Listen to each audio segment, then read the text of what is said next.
La mente divina y el universo viviente, Abdullah Hachem Abba al-Sadiq. Hoy continuaremos analizando los escritos herméticos y leeremos un escrito titulado Esculapio. Esculapio es la figura de aquí. Es el dios griego de la medicina. Por eso lo ven sosteniendo el bastón, la vara de Esculapio, conocido como el símbolo de la medicina actual.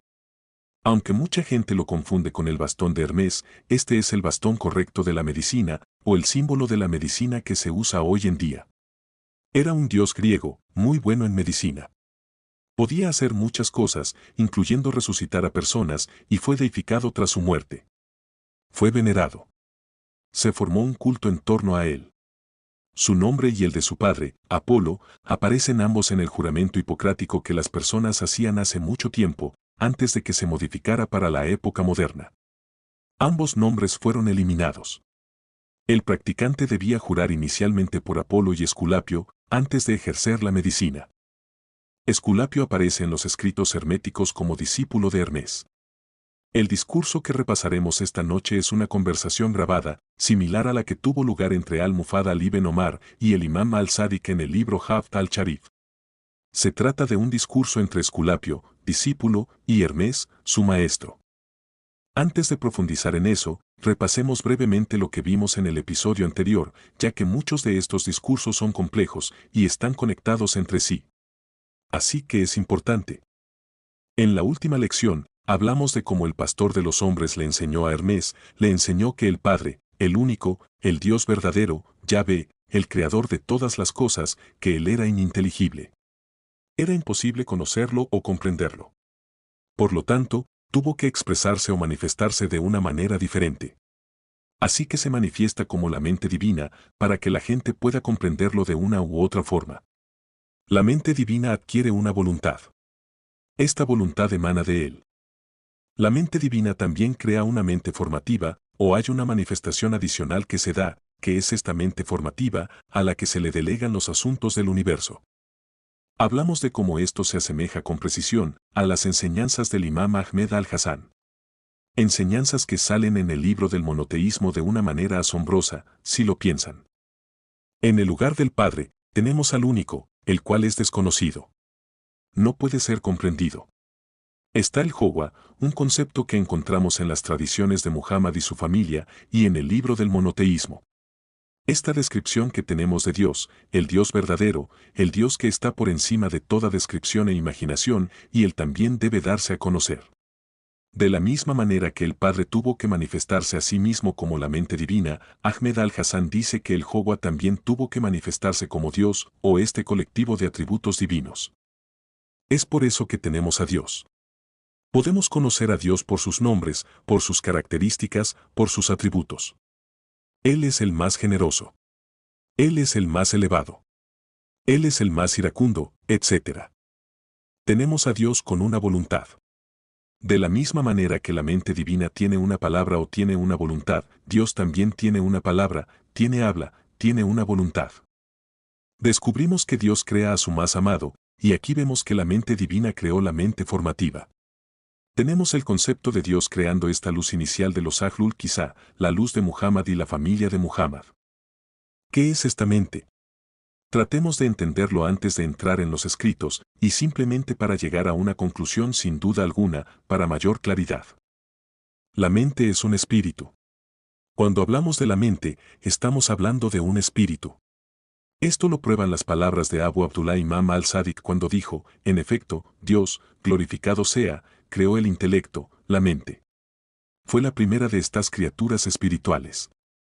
Así que era un espíritu, el primero de todos los espíritus, y existía a la derecha del trono, surgiendo de su luz. ¿Tenemos alguna duda de que la mente sea un espíritu? No. Bien. El espíritu es el espíritu de Dios. El Imam al-Bakir dijo, respecto al Todopoderoso, y soplé en el de mi espíritu. Dijo, es un espíritu que Dios eligió, seleccionó, creó y se atribuyó a sí mismo. Lo prefirió sobre todos los demás espíritus.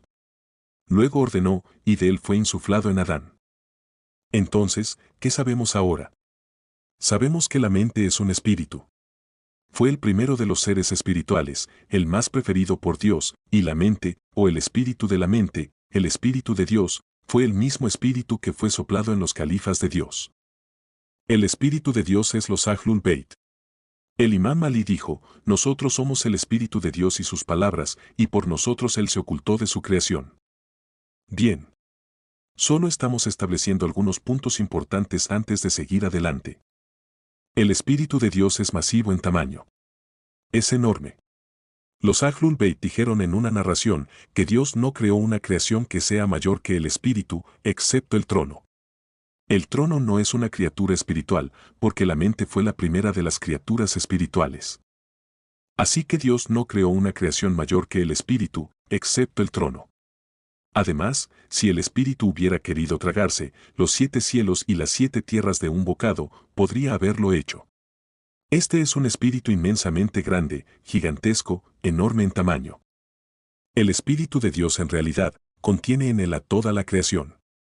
En el libro del monoteísmo, el imam Ahmed al-Hasan dijo, en cuanto a un cierto rango inferior a la esencia divina o Dios, es decir, en los rangos de la creación y lo descendente, los rangos de manifestación y estatus son 10. Son, el Siradak o velo del trono mayor, la silla, y el gran trono, y dentro de él hay 7 rangos o estatus, y son los 7 cielos, descendiendo desde el 7º cielo hasta el primer cielo, o el cielo de la dunya, es decir, de este mundo. Y la página de existencia de lo mejor de la creación de Dios, Muhammad, su existencia se extiende desde el Siradak, desde el velo del trono mayor, hasta el cielo de este mundo. Entonces la primera etapa, de las etapas de la manifestación, es el primer punto, el primer barzaj, o el Siradak del trono mayor, el velo o muro. Luego, la segunda etapa de la manifestación es el contenedor del Nun, la letra árabe Nun, que parece un contenedor con un punto encima, o el trono mayor. Luego el tercer nivel de la manifestación, y ese es el contenedor del Ba, la letra árabe Ba, que parece un contenedor con un punto debajo, o la silla. Luego el cuarto nivel de la manifestación, que es el segundo punto en la creación. Y todos estos 4 niveles son Muhammad, porque él es el punto del Nun, y él es el Ba y el punto del Ba, o digamos que él es la inundación, el desbordamiento, que desciende de la verdad sobre la creación. Y él, refiriéndose a Muhammad, en las primeras 3 etapas, el Siradak o velo, el trono y la silla, él es un barzaj, es un conector o velo entre la verdad y el Creador, la verdad en la creación. Porque él oscila. Así que una hora permanece solo Dios, el único, el conquistador o dominador, y una hora él regresa al yo, el ego, y la personalidad. Como en lo que respecta al rango del gran trono, él, Muhammad, es estable en la creación y él es el siervo de Dios. En la parte superior tienes el Nun. Es el pequeño tipo de contenedor con el punto encima. Luego abajo tienes el Ba, que es lo mismo que el Nun, excepto que el punto en lugar de estar arriba, está abajo. Después tienes estos 7 cuadrados. Cada uno de estos 7 cuadrados, comenzando desde abajo hacia arriba, que están numerados del 1 al 7. Cada uno de ellos representa uno de los cielos.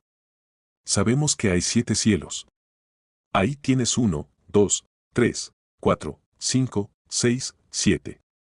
Todos esos 7 cielos existen dentro del punto donde dice que Muhammad es el siervo de Dios, el gran trono.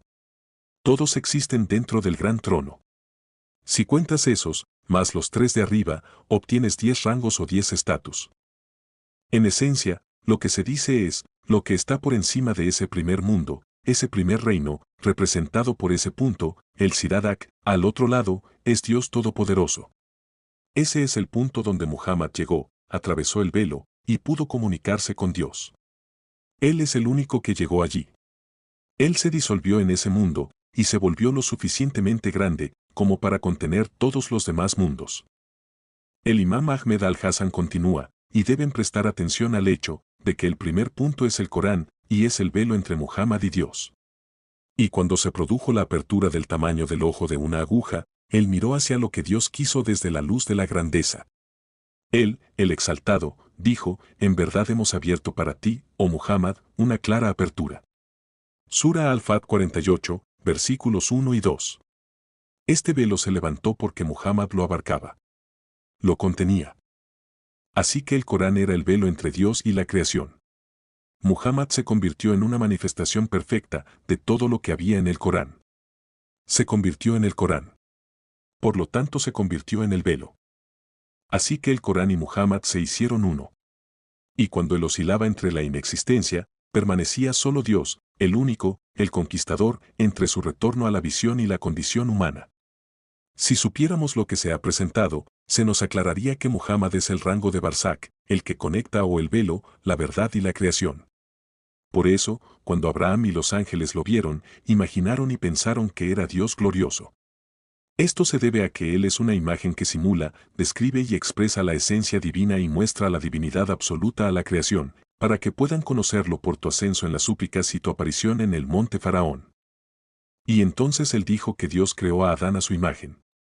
Y entonces estos son los rangos. Cuando falleces, ¿qué sucede? Puedes alcanzar esos rangos.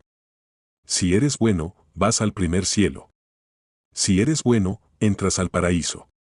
Si eres realmente bueno, puedes subir al segundo cielo. Pero si eres realmente más bueno, vas también al tercero. Muhammad llegó hasta la cima. Alcanzó ese rango final. Lo contuvo. Se convirtió en él. El Imam Ali es el punto de la letra Ba. Bien. Entonces si Muhammad es el punto de la letra Nun, tenemos que el Imam Ali es el punto de la letra Ba. El Imam Ali dijo que todo en el Corán está contenido en la Sura al-Fatiha. Todo en la Sura al-Fatiha está contenido en Bismillah, en el nombre de Dios. Todo en Bismillah está contenido en la letra Ba y todo en la letra Ba está contenido en el punto y yo soy el punto debajo del Ba. Así que el Imam Ali lo declara abiertamente y claramente, él está en ese rango. Está al nivel de Muhammad como siervo de Dios. Todo imam es, en realidad, el punto del Ba. El Imam Ali dijo, no se sorprendan del poder de Dios. Yo soy Muhammad. ¿Ven? ¿Cuál es el rango? Muhammad es el siervo de Dios. El Imam Ali dijo, no se sorprendan del poder de Dios. Yo soy Muhammad y Muhammad soy yo. Y Muhammad dijo, oh, pueblo mío, no os asombréis del mandato de Dios. Yo soy Ali y Ali soy yo. Todos somos uno, de una sola luz. Y nuestro espíritu es por mandato de Dios. Nuestro primero es Muhammad. Nuestro intermedio es Muhammad. Nuestro último es Muhammad. Todos somos Muhammad. Y en otra narración se dice, oh, Salman, somos el secreto de Dios que nunca se oculta, su luz que nunca se extingue. Significa que siempre hay alguien en cada época que alcanza la meta y su favor es indescriptible. Nuestro primero es Muhammad. Nuestro intermedio es Muhammad y nuestro último es Muhammad. Quien nos conoce ha perfeccionado la religión recta. Oh, Salman y oh, Jundub, yo soy Muhammad. Éramos una luz que glorificaba a Dios ante todas las cosas, que glorificaba y brillaba ante los seres creados. Entonces Dios dividió esa luz en dos mitades, un profeta elegido y un sucesor aprobado. Dios, poderoso y majestuoso, dijo a una mitad, sé Muhammad, y a la otra mitad, sé Ali. Por esto el profeta, dijo, yo soy de Ali y Ali es de mí. Nadie transmite en mi nombre sino yo o Ali. Y a esto se refiere la expresión, nuestras almas y vuestras almas, o, nosotros mismos y vosotros mismos, como una indicación de su unidad en el reino de los espíritus y de las luces. El imam Ahmad al-Hassan dijo, toda la religión de Dios es casi una sola realidad con la que él inició la creación del ser humano terrenal. Él, lo mencionó en su palabra, ciertamente, voy a establecer un sucesor en la tierra. Todo el Corán está en al-Fatiha, toda al-Fatiha está en el Bismillah, todo el Bismillah está en la letra Ba y la Ba está en el punto. Y el príncipe de los creyentes dijo, yo soy el punto. ¿Y quién era el príncipe de los creyentes sino el sucesor de Dios en su tierra? Por lo tanto, la Ba, el Bismillah, el Corán y toda la religión son el sucesor de Dios en su tierra. Y el Corán y toda la religión son el testamento y el pacto que fueron tomados de los siervos para que obedezcan a los sucesores de Dios. Y Dios lo colocó en la piedra base, o la piedra negra, o la piedra angular, o la piedra arrancada de Muhammad, con el fin de derribar la supremacía de la arrogancia y de la tiranía. Así pues, el verdadero monoteísmo, dijo Ahmad al-Hassan, no se alcanza mediante la mera obtención de palabras y significados, sino que se logra mediante la acción y la dedicación a Dios, hasta que el siervo se convierte en el rostro de Dios, el glorificado, en su tierra, o en Dios en la creación. Esto significa, en esencia, que tu camino del tauhid, tu camino del monoteísmo, nunca termina hasta que alcances el rango más elevado que puedas alcanzar, hasta que te conviertas en un califa de Dios en la tierra. Y Ahmad al-Hassan enfatizó esto y dijo, para esto creó Dios al ser humano. Lo creó con este propósito, alcanzar el grado más alto. Y el ser humano es una imagen de lo divino, tal como se menciona en los escritos herméticos. Así que no permitáis, siervos de Dios, que ninguno de vosotros pierda su suerte, pierda su oportunidad, diciendo, este rango está velado para mí, es decir, que no es posible alcanzarlo. Antes bien, la verdad es, os digo que la verdad es una puerta abierta para todos, y no se cerrará hasta la llegada de la hora. Y el perdedor es quien pierde su suerte o su oportunidad. Entonces, una vez más, ¿qué es lo que tenemos aquí? Tenemos al Padre manifestándose de una manera inteligible como la mente divina. Y de él procede su palabra, su voluntad. Él se manifiesta a sí mismo o crea una mente formativa que está por encima de los 7 gobernantes. Aquí lo vemos manifestándose de una manera inteligible como Dios, glorificado y exaltado sea. Dios tiene una voluntad, y Dios crea a Muhammad, y Muhammad alcanza el rango más alto entre la creación y lo divino. Dicho de otra manera, podemos expresarlo así, Dios, glorificado sea, se manifiesta como Dios, y la voluntad es en realidad el Corán. La palabra es en realidad el Corán. Y el Corán son las palabras de Dios. El Corán está ahí como un velo entre Dios y la creación. Muhammad, la mente formativa, alcanza la unidad con el Logos. Alcanza la unidad con la palabra, es lo mismo. Todo lo que decía Hermes es exactamente lo que está escrito en el libro del Tauhid. También se puede sustituir a los 7 gobernantes por los 7 cielos, porque en los escritos herméticos cada uno de esos 7 gobernantes gobierna en realidad uno de los 7 cielos. Y aquí volvemos otra vez a este esquema, y lo que el imán Ahmad al-Hassan está diciendo esencialmente es que Muhammad alcanza el rango más elevado y se convierte en el contenedor de toda la creación. Dentro de él están todos los grados. Y alcanza ese rango disolviéndose en el Corán y haciéndose uno con él, del mismo modo que Hermes dijo que la mente formativa se hizo una con el Logos. Aquí ocurre exactamente lo mismo. Y lo mismo sucedió con el imán Ali, quien alcanzó, y también el resto de la gente de la casa, Ahlul Beit, alcanzaron un grado en el que se disuelven en Muhammad. Así, el primero de nosotros se convierte en Muhammad, todos nosotros nos convertimos en Muhammad y el último de nosotros se convierte en Muhammad. Y lo mismo es obligatorio para cada uno de vosotros. Ese es el sentido y el propósito de la creación, llegar a ser tan grande como puedas, tan cercano a Dios como te sea posible. ¿Se entiende eso? Sí. Bien, entonces pasemos a los escritos, al Corpus Hermeticum, parte 2, la conversación con Asclepio. Hermes dice, Asclepio, todo lo que se mueve, ¿no se mueve en algo y por algo? Asclepio responde, ciertamente. Hermes dice, ¿y no debe ser aquello en lo que se mueve mayor que lo que es movido? Así, un pez se mueve en el mar, ¿qué es mayor, el pez o el mar? ¿Puede el pez moverse sin estar en algo? Eso es lo que él quiere decir. Luego Hermes dice, ¿y no tiene el que mueve más poder que aquello que es movido, verdad? Porque él mismo también debe ser movido por algo. ¿Qué mueve al pez? ¿Es el pez, como cuerpo, más poderoso, o es más poderoso aquello que lo mueve? Y Asclepio responde, por supuesto. Hermes continúa, y la naturaleza de aquello que contiene el movimiento debe ser distinta de la naturaleza de aquello que es movido. Por lo tanto, lo que mueve al pez es distinto del pez, y el pez es distinto del agua, son completamente diferentes. Asclepio dice, ahora bien, este cosmos, ¿no es vasto, sin que exista un cuerpo mayor que él? Asclepio dice, ciertamente. Hermes dice, y además es inmenso, lleno de innumerables y poderosas estructuras. De hecho, con todos los cuerpos que existen, lo es. Sin embargo, el propio cosmos es un cuerpo. Lo es. Y ciertamente se mueve.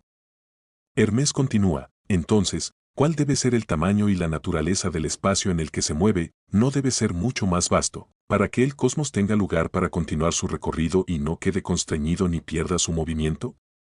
Asclepio responde, debe ser inmenso, 3 veces grande. ¿Y de qué naturaleza es el espacio? Seguramente, Asclepio, es lo opuesto al cuerpo, es decir, el espacio es incorpóreo. ¿No es así? Entonces, el espacio es incorpóreo, ¿y qué es lo incorpóreo? Debe ser algo divino, no generado, o Dios mismo, ¿me sigues? Si el espacio es algo divino, entonces es una forma de ser. Pero si es Dios mismo, entonces está más allá del ser. Es mejor pensarlo de otro modo. Dios es pensable para nosotros, no para sí mismo. Lo que es pensado está bajo el poder del que piensa. Dios no puede ser pensable para sí mismo. Él no es otro que lo que Él es, pero para nosotros es algo distinto, y por eso lo pensamos. En otras palabras, está diciendo, parece que el espacio es Dios, pero no puede ser Dios, porque podemos pensar y conceptualizar el espacio, mientras que Dios no puede ser concebido. Por lo tanto, el espacio debe ser algo distinto, algo grandioso, pero no Dios mismo. Así pues, si pensamos en el espacio, pensemos en él como espacio y no como Dios. Y si pensamos en Dios, pensemos en él como el poder que contiene ese espacio, pero no como el espacio mismo. Además, todo lo que es movido no se mueve en aquello que también se mueve, sino en aquello que permanece estable.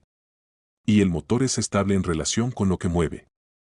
Entonces, ¿cómo es, 3 veces grande, que las cosas de aquí abajo se muevan con cosas que ya están en movimiento? Tú dijiste que las esferas errantes, es decir, los planetas, son movidas por el inerrante, ¿no es así, Asclepio? Sí. Son movidas por contrariedad.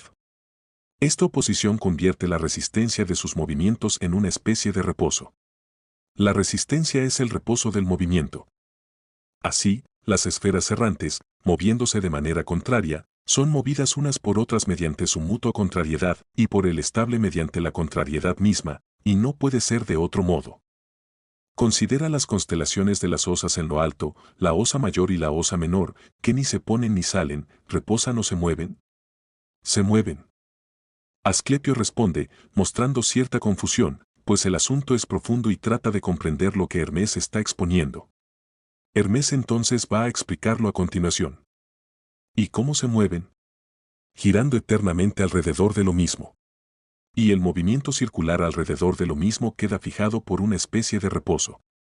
Él, alrededor de lo mismo, detiene él, más allá de lo mismo. Cuando él, más allá, es frenado y estabilizado en él, alrededor, la contrariedad se mantiene firme por su propia oposición. Te daré un ejemplo terrenal que tus ojos pueden ver, un nadador. El agua se mueve, pero la resistencia de sus manos y de sus pies le da estabilidad. Así, no es arrastrado ni se hunde. Un ejemplo clarísimo, 3 veces grande. Así pues, todo movimiento es causado en y por la estabilidad. Por lo tanto, el movimiento del cosmos y de todo ser viviente material no es causado por algo que esté fuera del cosmos, sino por lo que está dentro, el alma, el espíritu o algún otro poder incorpóreo. No es el cuerpo el que mueve al ser viviente que hay en él, ni siquiera un cuerpo muerto mueve a otro cuerpo muerto. ¿Qué quieres decir entonces, 3 veces grande? ¿Acaso los cuerpos no mueven palos, piedras y otras cosas inanimadas? Aquí hay algo interesante. Él dice. No, de ninguna manera, dice Asclepio, pues aquello que mueve lo inanimado dentro del cuerpo no es en sí mismo un cuerpo, ya que mueve tanto el cuerpo del que levanta como la cosa levantada. Una cosa sin vida no puede mover a otra cosa sin vida. El motor está vivo precisamente porque mueve. Así ves cuán cargada está el alma, levanta 2 cuerpos a la vez. Y también es evidente que todo lo que es movido tanto en algo como por algo, ¿lo entiendes? Así que, básicamente, todo poder proviene del alma. Cuando la gente reflexiona sobre el imán Ali, la paz sea con él, sobre su fuerza sobrehumana y cómo levantó las puertas de Jaibar, algo que ningún ser humano podría haber logrado, es porque no fue su cuerpo el que lo consiguió, sino la fuerza de su fe, la fuerza de su alma, la que sostuvo al imán Ali y, al mismo tiempo, sostuvo la puerta que él cargaba. Sí, 3 veces grande. Y aquí nos acercamos al punto central de esta conversación. Lo que es movido debe ser movido en algo vacío. Hablas bien, Asclepio, pero nada de lo que existe es vacío. No existe tal cosa. En realidad, solo lo que no es vacío y ajeno a la existencia. Lo que verdaderamente existe no puede volverse vacío. Él dice, ¿qué entonces? ¿No existen barriles vacíos, jarras vacías, copas, tinajas y cosas semejantes? Ay, Asclepio. Qué lejos te has desviado. ¿Acaso piensas que las cosas más llenas están vacías? Él está diciendo, todo lo que se mueve debe moverse en el espacio, en lo que se llama el vacío. Asclepio responde afirmativamente, pero Hermes replica que no existe tal cosa como el vacío, que no hay nada que esté verdaderamente vacío. Asclepio objeta, ¿de qué hablas? Se pueden ver recipientes vacíos todo el tiempo. Hay muchas cosas que están vacías. Esta misma habitación está en su mayor parte vacía. Hermes responde, ¿acaso el aire no es un cuerpo? Lo es. ¿Y no penetra y llena todas las cosas? ¿Y no es todo cuerpo una mezcla de los 4 elementos? Entonces, todo lo que tú llamas vacío en verdad está lleno de aire y, por tanto, de los 4 elementos. Por el contrario, todo lo que tú llamas lleno, está vacío de aire, ya que su espacio ha sido ocupado por otros cuerpos y, por ello, no puede recibir aire. Aquello que llamas vacío debería llamarse hueco, no vacío. Ambos existen y ambos están llenos de aire y de espíritu. Es decir, si tomas un vaso, siempre está lleno de algo. O está lleno de un líquido que ocupa el lugar del aire, o si vacías el líquido, automáticamente se llena de aire. Siempre está lleno de algo, no existe la nada.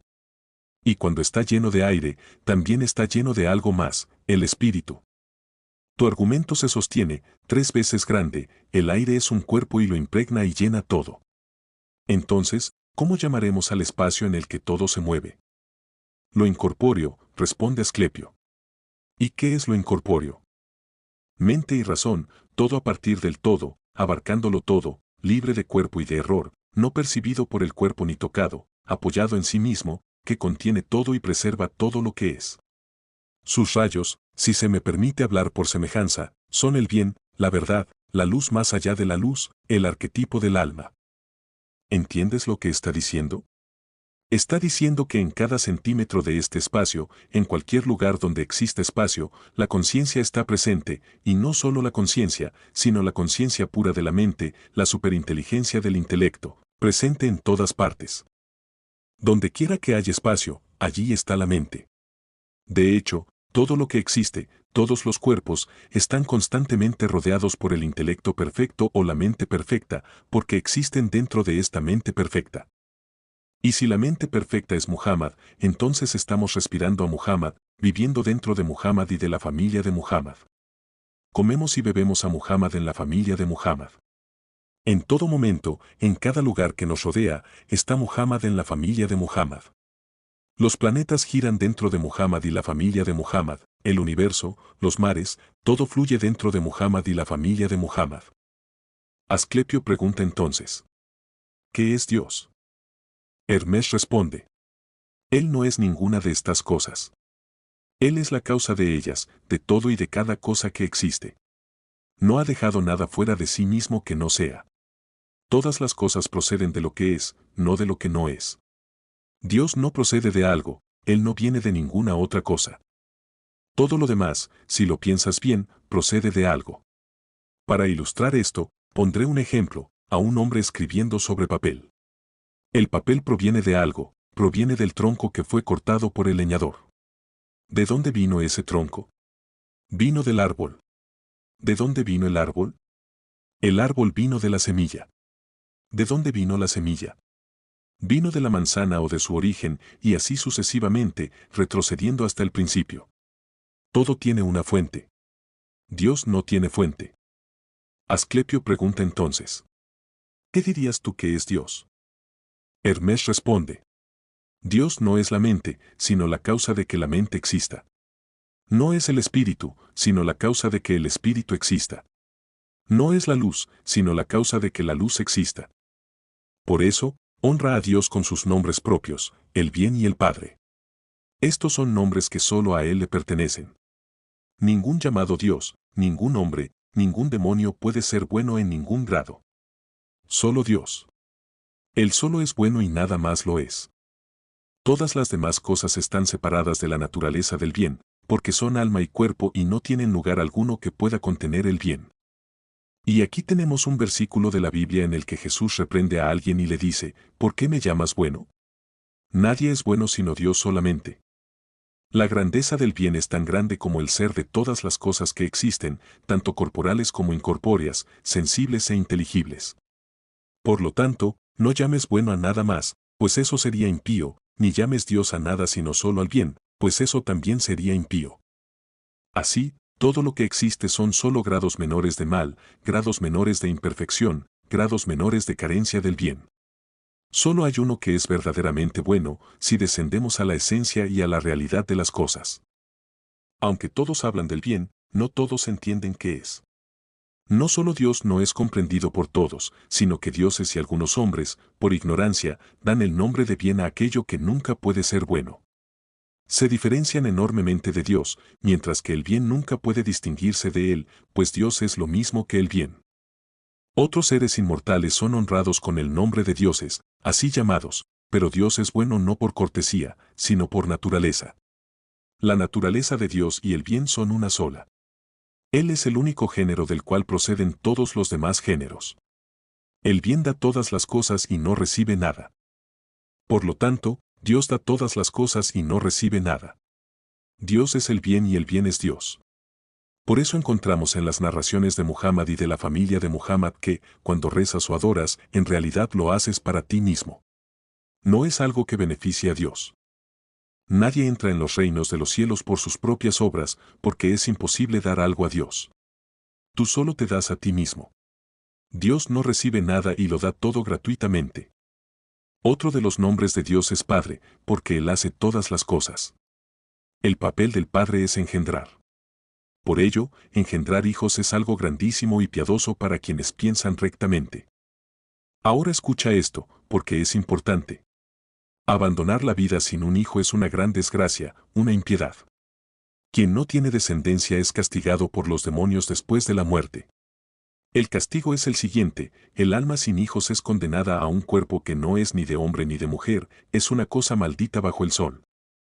Así pues, Asclepio, no sientas compasión por los que no tienen hijos, sino apiádate de su desgracia, conociendo el castigo que les espera. Que todo esto sea para ti, Asclepio, una introducción a la gnosis, conocimiento de la naturaleza de todas las cosas. Y aquí tenemos una advertencia muy importante. Esto es sumamente significativo, pues está afirmando y validando el mandamiento que aparece en el Génesis. Y Dios los bendijo, y Dios les dijo: sed fecundos y multiplicaos, llenad la tierra y sometedla, dominad sobre los peces del mar, sobre las aves del cielo y sobre todo ser viviente que se mueve sobre la tierra. Aquí se está diciendo que este mandato es, en realidad, un mandamiento muy estricto y de enorme importancia: ser fecundos y multiplicarse. No es algo opcional que uno pueda decidir no hacer, es realmente muy desafortunado y constituye una impiedad. Una persona que decide no tener hijos, y, por supuesto, más adelante entraremos en más detalles sobre esto, incurre en algo grave. Quería resaltar este punto en esta frase en particular. La gente ha debatido sobre cuál es el significado de este castigo, porque, evidentemente, se dice que esas almas son condenadas a un cuerpo que no es ni de hombre ni de mujer. Entonces, ¿significa esto que regresarán como algún tipo de eunuco o hermafrodita, que no es claramente masculino ni claramente femenino? ¿Es esta su siguiente encarnación? También se dice que se convierten en algo maldito bajo el sol. ¿Significa esto que reencarnarán como demonios, como animales o algo similar? Hay una advertencia muy severa y firme en relación con este asunto. Y esto se debe a que todo el acto, todo el recorrido de acercarse a Dios, es un camino en el que imitamos a Dios y nos volvemos semejantes a Él. Dios tiene la característica de ser Padre, alguien que crea, que reproduce, que hace a su imagen. Por lo tanto, que una persona no haya vivido una vida en la que haya intentado hacer lo mismo e imitar esto constituye la base misma de la religión que predicaba Hermes y de todas las religiones que vinieron después. Y, si Dios quiere, aclararemos mucho más el significado de todo esto en episodios futuros. Pero no quiero tomar demasiado de vuestro tiempo, así que nos detendremos aquí, porque este es el final del segundo sermón. Continuaremos en el próximo episodio. Que Dios los bendiga a todos.